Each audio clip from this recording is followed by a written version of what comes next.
I want to jump quickly to talk a little bit about the issue of austerity in this country. It's one of my favorite issues.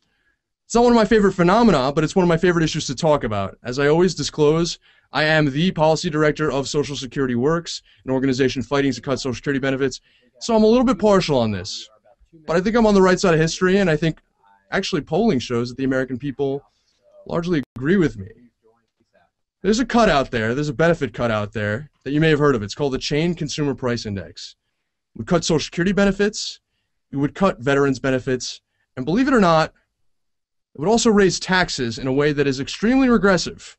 Extremely regressive. It would hit middle-class people first and hardest. So it gets two bites at the apple. Cuts your benefits, and then it raises your taxes. Talk about a lot of fun. You know, but here's the thing, is that experts in Washington have gotten away with this change because they dismiss it as a technical change. Here's what they say. They say that the current consumer price index does not account for the fact that as prices go up, people switch to buy cheaper products. That as a result, if you're buying cheaper products, your cost of living effectively is not going up as rapidly as it would under the current cost of living adjustment formula. Okay, well that sounds reasonable, right? If the price of beef goes up, then I'll buy just chicken in equal proportion.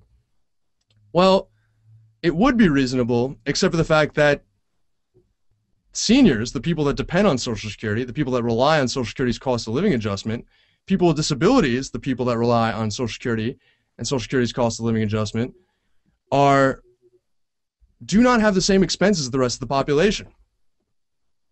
Let me give you an example. For people 65 and older, they spend 12.9% of their incomes on healthcare costs. Yes, healthcare costs. Households 24 to 64 spend just 5% of their incomes on healthcare costs. And mind you, seniors spending that much money on their healthcare is after Medicare already covers 80% of basic procedures. Now, folks, you could say that this is a healthcare problem. It is a healthcare problem. We need to control healthcare costs. But that doesn't mean that the Chain Consumer Price Index is more accurate. It's not more accurate for seniors. It's less accurate. It's less accurate, and any expert who tells you otherwise is lying. And you should call them out on it. You should tell them this. If your healthcare expenses make up 3 times the amount of the healthcare expenses of the regular population, how are you going to substitute for cheaper products? How are you going to do that? You're going to get a hernia instead of your coronary bypass surgery?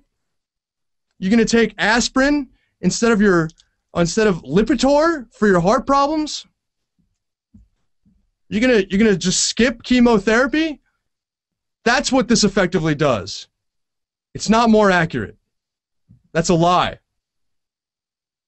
Tell your member of Congress you don't want them to vote for a lie. You don't want them to vote for the Chain Consumer Price Index. And if they are going to vote for it, they might as well tell you the truth.